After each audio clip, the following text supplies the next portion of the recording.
Hi hello welcome back to my YouTube channel Kichus Kurumbi. അപ്പോൾ അതാ കണ്ടല്ലോ രാവിലത്തെ അടുക്കളയിലെ പിന്നെന്താ പറയുക, രാവിലത്തെ ബ്രേക്ക്ഫാസ്റ്റൊക്കെ കഴിഞ്ഞിട്ടുള്ള ഞങ്ങളുടെ അടുക്കളയുടെ ഒരവസ്ഥയാണ് ഈ കിടക്കുന്നത് കേട്ടോ.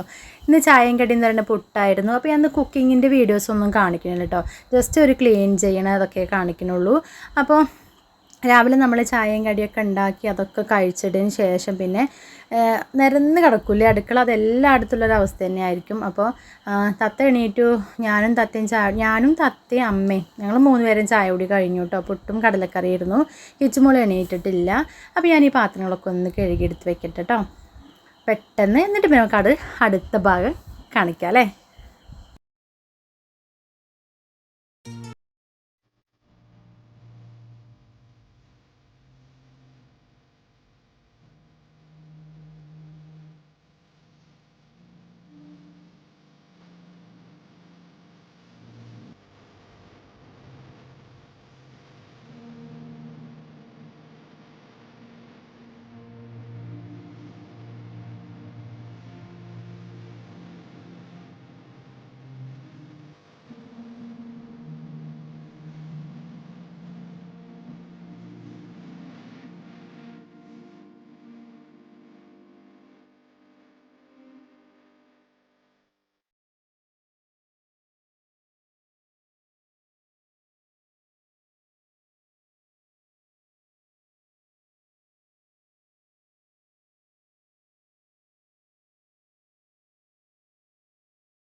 അങ്ങനെ പാത്രം കഴുകലൊക്കെ ഏകദേശം കഴിഞ്ഞു. പിന്നെ നമ്മൾ ഇനി ചെയ്യാനുള്ളത് സിങ്ക് കഴുകിയിടാനാണ് കേട്ടോ.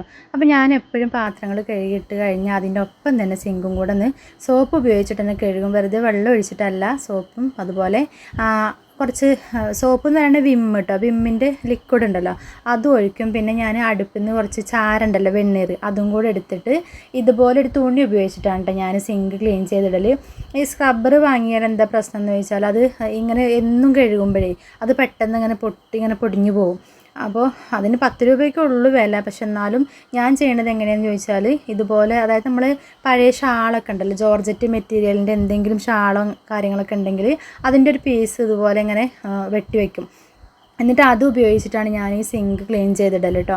അപ്പോൾ ഇങ്ങനെ ചെയ്യാത്തവരുണ്ടെങ്കിൽ ഇതുപോലെ ഒന്ന് ചെയ്ത് നോക്കൂ കേട്ടോ. ഇനിയിപ്പോൾ നമ്മൾ ആദ്യം നേരത്തെ സിങ്ക് എൻ്റെ കളർ എങ്ങനെയായിരുന്നോ അത് കഴുകിയതിന് ശേഷം സിങ്ക് എങ്ങനെയാണോ ഇരിക്കണമെന്ന് നിങ്ങൾക്ക് ശരിക്കും മാറ്റം അറിയാൻ പറ്റും. നല്ല ബ്രൈറ്റ്നെസ്സും അതുപോലെ തന്നെ നല്ല എന്താ പറയുക, നല്ലൊരു കളറും ഉണ്ടായിരിക്കും കേട്ടോ.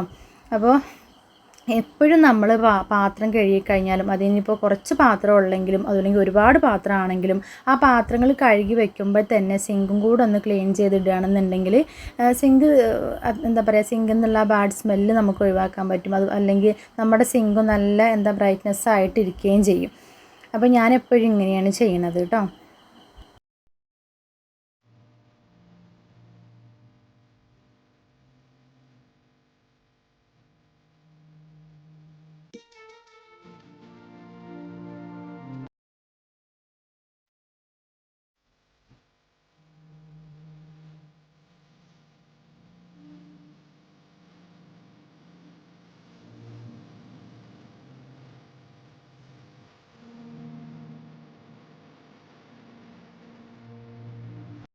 അങ്ങനെ സിങ്കിൻ്റെ ക്ലീനിങ് പരിപാടിയൊക്കെ കഴിഞ്ഞു. ഇനി ഇവിടേക്ക് ഒന്ന് തുടച്ചിടണം കേട്ടോ.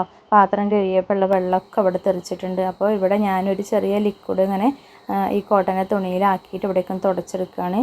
ചിലപ്പോൾ ഞാൻ ബക്കറ്റിൽ വെള്ളം ഒഴിച്ചിട്ട് ആ വെള്ളത്തിലേക്ക് ഇങ്ങനെ ലിക്വിഡ് ഒഴിക്കും കേട്ടോ.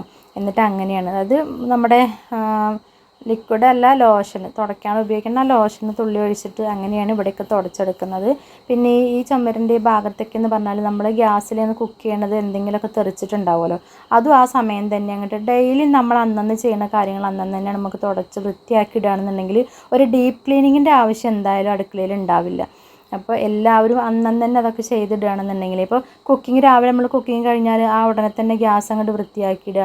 പിന്നെ നമ്മളിനിപ്പോൾ വൈകുന്നേരത്താണ് കുക്ക് ചെയ്യണമെങ്കിൽ ആ സമയത്തും അത് ഓൾറെഡി എല്ലാവരും അങ്ങനെ തന്നെയായിരിക്കും ചെയ്യുന്നുണ്ടാവുക അല്ലേ. അപ്പോൾ എൻ്റെ ഈ ക്ലീനിങ് പരിപാടികൾ കഴിഞ്ഞു കേട്ടോ. ഇനിയിപ്പോൾ അടുത്തത് എനിക്ക് മേശ, ഡൈനിങ് ടേബിൾ ഉണ്ടല്ലോ, അതും കൂടെ ഒന്ന് തുടച്ച് വൃത്തിയാക്കി ഇടാനുണ്ട്. പിന്നെ നമ്മുടെ അടുക്കളയൊന്ന് അടിച്ച് വാരിടണം. പിന്നെ താഴെ ഭാഗമൊക്കെ ഒന്ന് തുടച്ചിടാനും കൂടിയാണ് കേട്ടോ. പിന്നെ ഞാൻ കുക്കിങ്ങിൻ്റെ ഒന്നും കാണിക്കുന്നില്ല കേട്ടോ. അപ്പോൾ ഏകദേശം അടുക്കളയുടെ എന്താ പറയുക, അടുക്കളയുടെ പാത്രങ്ങൾ കഴുകിയും അടുക്കള ഒന്ന് തുടച്ചിടുകയും ചെയ്താൽ തന്നെ നമുക്ക് അടുക്കളയിലേക്ക് വരുമ്പോൾ ഏകദേശം എല്ലാ പണികളൊന്ന് കഴിഞ്ഞൊന്ന് സെറ്റ് ആവാൻ വേണ്ടിയിട്ട് പറ്റും. ഇപ്പോൾ എൻ്റെ അടുക്കള ഇപ്പോൾ നീറ്റ് ആൻഡ് ക്ലീൻ ആയിട്ടുണ്ട് കേട്ടോ. ഇനി എനിക്ക് നമ്മുടെ ഡൈനിങ് ടേബിളും കൂടെ ഒന്ന് തുടച്ചിടാനുണ്ട് കേട്ടോ. അപ്പോൾ അതിന് ഡൈനിങ് ടേബിളിൻ്റെ പുറത്ത് ഇപ്പോൾ എന്താണ് അധികം സാധനങ്ങളൊന്നും ഇല്ല. ഒരു മൊബൈലവിടെ ചാർജ് ചെയ്യാൻ വെച്ചിട്ടുണ്ട്, പിന്നെ ഒരു ജഗ് ഇരിക്കുന്നുണ്ട്. ഇവിടെ ഗ്ലാസും കാര്യങ്ങളൊക്കെ വെച്ചത് ഞാൻ എടുത്ത് മാറ്റിയതാണ്. അപ്പോൾ ഇതിൻ്റെ പുറത്തേക്ക് ഞാൻ നമ്മൾ തുടയ്ക്കാൻ ഉപയോഗിക്കുന്ന ആ ലോഷൻ തന്നെ ഒഴിച്ചിട്ട് കോട്ടൻ്റെ ഒരു തുണി ഉപയോഗിച്ച് തുടച്ചെടുക്കുകയാണ് കേട്ടോ. പിന്നെ നമ്മളെ ടേബിളിൻ്റെ ആ അറ്റത്ത് കണ്ടോ, 2 ദിവസം മുന്നേ കിച്ചുമോൾ ഈ ടേബിളിൻ്റെ പുറത്ത് വെച്ചിട്ട്, അതായത് നനഞ്ഞ യൂണിഫോം അയൺ ചെയ്തു. അപ്പോൾ അങ്ങനെ സംഭവിച്ചതാണ്. ആ ഒരു സൈഡിൽ ചെറിയ, അതായത് ഉള്ളിലൂടെ അങ്ങനെ ഒരു സ്ക്രാച്ച് പോലെ ഉണ്ടായിരുന്നുള്ളൂ. പിന്നെ അന്ന് വൈകുന്നേരം അവൾ എന്ത് ചെയ്തു, ആ മേശയിൽ ഇതറിയാതെ അതിൻ്റെ പുറത്ത് കയറിയിരുന്നു. ആ കയറിയിരുന്നതോട് കൂടി അതിന് പൊട്ടിയിട്ട് ഇപ്പോൾ അതിൻ്റെ കുറച്ച് ഭാഗം ആ സ്ക്രാച്ച് ഇങ്ങനെ വന്ന അത്രയും ഭാഗം അങ്ങോട്ട് പൊട്ടി വന്നിട്ടുണ്ട്. ഞാൻ കാണിച്ചു തരാം കേട്ടോ ഈ സൈഡ് എങ്ങനെ ഇരിക്കണേ. അപ്പോൾ ഞാനിവിടെയൊക്കെ തുടച്ചിട്ടിട്ടുണ്ട്. ഇതാ ഇനി ഈ ഒരു ഇത്രയും ഭാഗത പൊട്ടിയത് ഇതിൻ്റെ താഴേക്ക് വെച്ചതാട്ടോ. പിന്നെ ഇതിൻ്റെ സൈഡിലെങ്ങാനും കൈയൊക്കെ തട്ടി എന്തായാലും കൈ മുറിയുന്നുള്ളത് ഉറപ്പാണ്. പക്ഷേ ഈ ഒരു ഗ്ലാസ്സിനാണ് ഇതിൻ്റെ പിന്നെ റേറ്റ് എന്ന് പറയുന്നത്. അപ്പോൾ നിങ്ങൾക്ക് ആർക്കെങ്കിലും ഈ ഗ്ലാസ് ഇങ്ങനെ എന്താ പറയുക വല്ല പശയൊക്കെ വെച്ചിട്ട് അങ്ങനെ ജോയിൻ ചെയ്യിപ്പിക്കാൻ പറ്റുന്നുണ്ട്, അങ്ങനെ അറിയുന്നുണ്ടെങ്കിൽ ആരെങ്കിലും ഒന്ന് കമൻറ്റ് ചെയ്യണം കേട്ടോ. അപ്പോൾ ഇനി ഞങ്ങളിവിടെ അടുത്തുള്ളൊരു പയ്യനെ കൊടുന്ന് കാണിക്കാൻ വേണ്ടി ഇരുന്നതാണ്. അപ്പോൾ അവൻ്റെ വീട്ടിൽ പോയി അന്വേഷിച്ചപ്പോൾ അവൻ ഇവിടെ ഇല്ല, എറണാകുളത്ത് പോയതാണെന്നൊക്കെ പറഞ്ഞു. അപ്പോൾ ഇനി അവൻ വന്നിട്ടൊന്ന് കാണിച്ചു കൊടുക്കണം. അതല്ലാന്നുണ്ടെങ്കിൽ ഗ്ലാസ് മാറ്റേണ്ടി വരും. അപ്പോൾ എന്തായാലും ഗ്ലാസ് ഇപ്പം മാറ്റൽ എന്തായാലും നടക്കില്ല. കാരണം ഈ ഒരു ഉൺമേശയുടെ എപ്പോഴും ഇതിൻ്റെ ഗ്ലാസ്സിനാണ് നല്ല റേറ്റ് എന്ന് ഞാൻ പറയണത് കേട്ടിട്ടുണ്ട്. നമ്മളിത് വാങ്ങിയ സമയത്ത് നല്ല റേറ്റ് ഗ്ലാസ്സിന് തന്നെ ആയിരുന്നു കേട്ടോ. പിന്നെ ഈ ഫ്ലവർ ഞാനിങ്ങനെ എടുത്ത് കാണിച്ചത് എന്താണെന്നറിയോ, അത് ഞാൻ പ്രീ പ്രൈമറി TTC പഠിച്ചുകൊണ്ടിരുന്ന സമയത്ത് നമ്മൾ ന്യൂ ഇയർ ഫ്രണ്ടിനെയൊക്കെ തിരഞ്ഞെടുക്കുമല്ലോ, ആ സമയത്ത് എൻ്റെ ഫ്രണ്ട് എനിക്ക് തന്നിട്ടുള്ളതാണ് കേട്ടോ. അപ്പോൾ അതവിടെ ഇരിക്കുന്നുണ്ട്. അപ്പോൾ ജസ്റ്റ് ഞാനൊന്ന് എടുത്തുവെന്നേ ഉള്ളൂ. പിന്നെ വന്നത് അമ്മയും തത്തയും കിടക്കുന്ന ബെഡ്റൂമിലേക്കാണ് വന്നത്. അപ്പോൾ അവരുടെ ബെഡ്ഷീറ്റൊക്കെ ഒന്ന് വിരിച്ച് നേരെ പില്ലോ കവറൊക്കെ നേരെ ഇട്ടു. പിന്നെ അത് കഴിഞ്ഞ് തത്ത സ്കൂളിലേക്ക് പോവുകയാണ് കേട്ടോ. അപ്പോൾ ഞാൻ ജസ്റ്റ് അതൊന്ന് ഇങ്ങനെ കാണിച്ചു എന്നേ ഉള്ളൂ കേട്ടോ. അവളങ്ങനെ വീഡിയോസിൽ അധികം വരില്ല, അവൾക്ക് ഇഷ്ടമല്ലാത്തതുകൊണ്ടാണ് കേട്ടോ ഞാൻ അങ്ങനെ വീഡിയോസിൽ എടുക്കാത്തത്. അപ്പോൾ അവളിങ്ങനെ പോണ സമയത്ത് എന്നെ തിരിഞ്ഞിങ്ങനെ നോക്കണുണ്ട്. ഞാൻ മൊബൈലിൽ എടുക്കുന്നുണ്ട് എന്നൊക്കെ മനസ്സിലായി. കിച്ചുമോളെ അടുത്ത് വന്ന് ഞാനും കുറച്ച് നേരം കിടക്കുകയാണല്ലേ കിച്ചുമോളെ.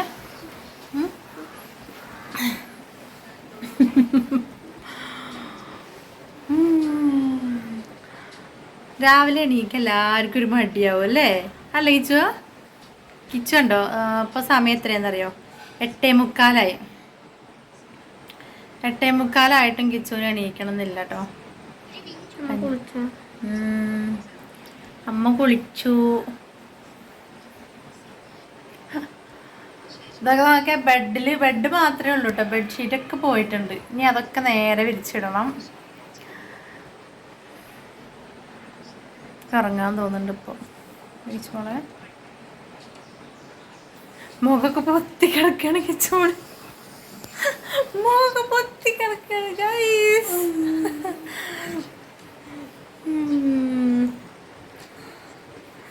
ബെഡ്ഷീറ്റൊക്കെ മാറ്റണം. എണീക്കേ, കുറേ ദിവസമായി ബെഡ്ഷീറ്റൊക്കെ മാറ്റിയിട്ട്. അപ്പോൾ ബെഡ്ഷീറ്റൊക്കെ ഒന്ന് മാറ്റട്ടെ കേട്ടോ. ഇങ്ങനെ കിടന്ന എന്താ പ്രശ്നം എന്നറിയോ, കുറേ പണികളുണ്ട്. ഇങ്ങനെ എണീക്കാൻ തോന്നൂല, നല്ല സുഖം തോന്നുന്നുണ്ട് കിടക്കാൻ. കിടന്നിട്ട് കാര്യമില്ല, കുറേ വർക്ക് ഉണ്ട് ചെയ്യാൻ. എണീക്കട്ടെ കേട്ടോ. ബെഡ്ഷീറ്റ് ഇതാണ്. ഞാൻ അതും ബെഡ്ഷീറ്റ് ഒന്ന് മാറ്റട്ടെ. ഒരാഴ്ച ആയിട്ടോ ഈ ബെഡ്ഷീറ്റ് ഇട്ടിട്ട്. അപ്പോൾ അതൊക്കെ ഒന്ന് മാറ്റട്ടെ. അങ്ങനെ ഞാനും കിച്ചുമോളും എണീറ്റു. പിന്നെ ഞാൻ ബെഡ്ഷീറ്റ് അലക്കാൻ വേണ്ടി എടുത്തിട്ടു. വേറെ ബെഡ്ഷീറ്റും ഒരു പില്ലോയൊക്കെ എടുത്തിട്ടു. ഇവിടെ ഞാനങ്ങനെ തലയണ വെക്കൂല കേട്ടോ, കിച്ചുമോൾക്ക് വേണ്ടിയിട്ടാണ് അത് വെച്ചത്. പിന്നെ അങ്ങനെ അതൊക്കെ കഴിഞ്ഞതാ അടിച്ച് വാരാൻ തുടങ്ങി. അതൊക്കെ അടിച്ച് വാരിട്ടു, സിറ്റ് ഔട്ടൊക്കെ അടിച്ച് വാരിട്ടു. ഇനിയിപ്പോൾ എന്താ, അത് കഴിഞ്ഞാൽ പിന്നെയൊക്കെ ഒന്ന് തുടച്ചിടണം, എല്ലായിടും ഒന്ന് തുടച്ചിടണം കേട്ടോ. അപ്പോൾ അടിച്ച് വാരുമ്പോഴേ പൊടിയൊന്നും അധികം ഉണ്ടാവില്ല, പക്ഷെ കിച്ചുമോളെ മുടി നല്ലപോലെ കൊഴിയുന്നുണ്ട് കേട്ടോ. അപ്പോൾ അത് നല്ലോണം ഉണ്ട്, അതാണ് ഞാൻ ചൂലിങ്ങനെ കുടഞ്ഞെടുക്കണത് കേട്ടോ. പിന്നെ ഇനി വാഷ് ബേസിൻ്റെ അവിടെ ആ വാഷ് ബേസ് ഒന്ന് കഴുകണം, പിന്നെ ആ മിറർ ഒന്ന് തുടച്ചെടുക്കണം. പിന്നെ ഇവിടെ വാഷ് ബേസിൻ്റെ അവിടെ നിന്നിട്ടുള്ളൂ കിച്ചുമോള് പല്ലേക്കുക. ഞാനും തത്തയും അമ്മയൊക്കെ പുറത്ത് പോയി പല്ലേക്കും കേട്ടോ. ഈ കിച്ചുട്ടി എപ്പോഴും വാഷ് ബേസിൻ്റെ അവിടെ നിന്നിട്ടേ പല്ലേക്കുള്ളൂ. അപ്പോൾ ഇന്ന് എന്താണെന്നറിയില്ല, പുറത്തേക്ക് പോകുന്നുണ്ട് പല്ലേക്കാൻ വേണ്ടിയിട്ട്. അപ്പോൾ ഞാൻ അലക്കാനുള്ളതൊക്കെ പുറത്തേക്ക് എടുത്ത് വെച്ചിട്ടുണ്ട്, കുറേ അലക്കാനുണ്ട് കേട്ടോ. ഇനി അതൊക്കെ ഒന്ന് അലക്കാൻ പോകണം. കണ്ടല്ലോ, ഒരു ബക്കറ്റ് നിറയെ അലക്കാനാണ്. അപ്പോൾ ഞാൻ ആ സമയം കൊണ്ട് ഇവിടെ എന്താ പറയുക, അടിച്ചോരലൊക്കെ കഴിഞ്ഞു. അപ്പം മിറർ ഒന്ന് തുടച്ചിടട്ടെ കേട്ടോ. ഞാനിതും ഒരു ലോഷൻ വെറുതെ ഇങ്ങനെ സ്പ്രേ ചെയ്ത് കൊടുത്തിട്ട് നമ്മൾ ടിഷ്യൂ പേപ്പർ വെച്ചിട്ട് ഇങ്ങനെ തുടച്ചെടുക്കുകയാണ് ചെയ്യുന്നത് കേട്ടോ.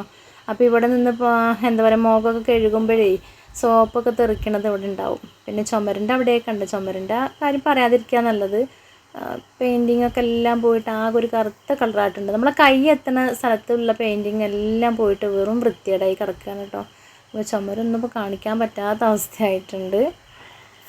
പിന്നെ ബാത്റൂമിൽ ഇപ്പോൾ എന്തായാലും വലിയ ക്ലീനിങ് ബാത്റൂമിലില്ല കേട്ടോ. കാരണം കഴിഞ്ഞ ദിവസം ബാത്റൂം ഒന്ന് ക്ലീൻ ചെയ്തിട്ടതാണ്. അപ്പോൾ ഇനി ജസ്റ്റ് ഒന്ന് ഇതിലേക്കൊക്കെ ഒന്ന് ലോഷനും കാര്യങ്ങളൊക്കെ ഒന്ന് ഒഴിച്ചു കൊടുക്കണം, അത്രയേ ഉള്ളൂ. ജസ്റ്റ് വെള്ളമൊക്കെ ഒന്ന് ഒഴിച്ചു കൊടുക്കണം.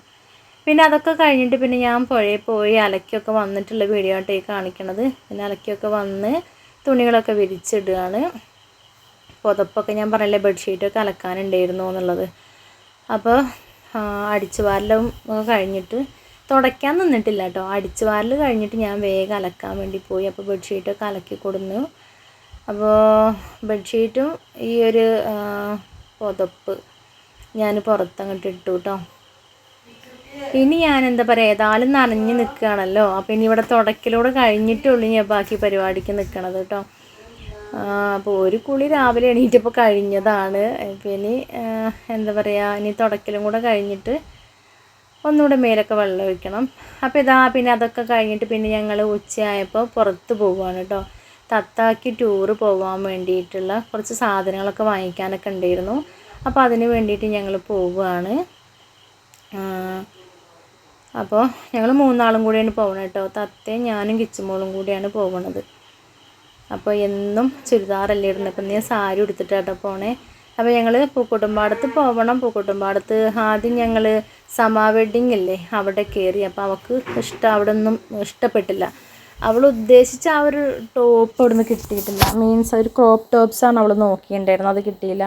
പിന്നെ ഞങ്ങൾ സ്മാർട്ടിലൊന്ന് കയറി പൂക്കോട്ടുംപാടത്ത് തന്നെ. അപ്പോൾ ജസ്റ്റ് എടുത്തിട്ടില്ല, ഒരുപാട് എടുത്തിട്ട് കഴിഞ്ഞാൽ അവർക്ക് ബുദ്ധിമുട്ടല്ല. ഞങ്ങൾ ചോദിച്ചു, ചെന്നപ്പോൾ തന്നെ അവൾ ആ മോഡൽ കാണിച്ചു കൊടുത്തപ്പോൾ അവിടെ ഇല്ലയെന്ന് പറഞ്ഞു. പിന്നെ അത് കഴിഞ്ഞിട്ട് ഞങ്ങൾക്ക് സ്മാർട്ടിൽ ആളെന്നെ ഞങ്ങൾക്ക് പറഞ്ഞു തന്നു, നിലമ്പൂർ മിലനിലുണ്ടാവും എന്ന് പറഞ്ഞു. പിന്നെ അപ്പോൾ അതിന് മുമ്പായിട്ട് ഞങ്ങൾ എന്ത് ചെയ്തു, പൂക്കോട്ടുംപാടത്ത് തന്നെ ട്രെൻഡ്സ് ഉണ്ടല്ലോ, അവിടെയും കൂടെ ഒന്ന് കയറാമെന്ന് വെച്ചിട്ടോ. അപ്പോൾ അവിടെ ചെന്നപ്പോൾ അവിടെ ടോപ്സ് കുഴപ്പമില്ല, ഉണ്ട്, പക്ഷെ നല്ല റേറ്റാണ്. ട്രെൻഡ്സിലൊക്കെ എന്തായാലും ഡ്രസ്സിന് നല്ല റേറ്റ് ഉണ്ടാവും എന്ന് ഉറപ്പാണല്ലോ. ജസ്റ്റ് ഞങ്ങളൊന്ന് കയറി, അത്രയേ ഉള്ളൂ. അപ്പോൾ ടൂറ് പോകാൻ വേണ്ടിയിട്ട് പൈസ ഞാൻ കൊടുത്തിട്ടുണ്ടായിരുന്നു. പിന്നെ അവൾ ഡ്രസ്സൊക്കെ എടുക്കാൻ വേണ്ടിയിട്ട് വല്യച്ഛനോട് വിളിച്ച് പറഞ്ഞിട്ടുണ്ടായിരുന്നു കേട്ടോ. വല്യച്ഛ അങ്ങനെ ടൂറ് പോവുകയാണെന്നുള്ളതൊക്കെ. അപ്പോൾ വല്യച്ഛ GPay ചെയ്ത് തന്നു കേട്ടോ പൈസ. അപ്പോൾ അങ്ങനെയാണ് ഡ്രസ്സൊക്കെ എടുക്കാൻ വേണ്ടി പോണത്.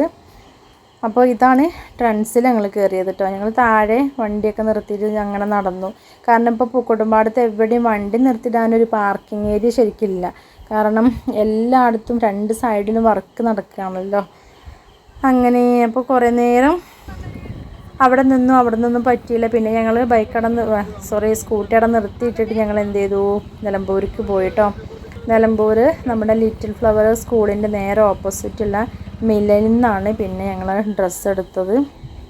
അവിടുന്ന് അവൾക്ക് ഫാൻ്റ് എടുത്തു, പിന്നെ ഒരു ഒരു വലിയ വിലയൊന്നുമില്ല, ടീഷർട്ട് പോലെ. അപ്പോൾ ഇന്നത്തെ വീഡിയോ ടീഷർട്ടിന് വലിയ വിലയൊന്നുമില്ല. ലൈക്ക് ചെയ്യാനും ഷെയർ ചെയ്യാനും കമൻറ്റ് ചെയ്യാനും മറന്നു പോകരുത്. ചാനൽ ആദ്യമായിട്ട് ആരെങ്കിലും കാണുന്നുണ്ടെങ്കിൽ ഒന്ന് സബ്സ്ക്രൈബ് ചെയ്ത് സപ്പോർട്ട് ചെയ്യണം കേട്ടോ. അപ്പോൾ അടുത്തൊരു വീഡിയോ ആയിട്ട് കാണുന്നത് വരെ എല്ലാവർക്കും tata bye bye. Thanks for watching.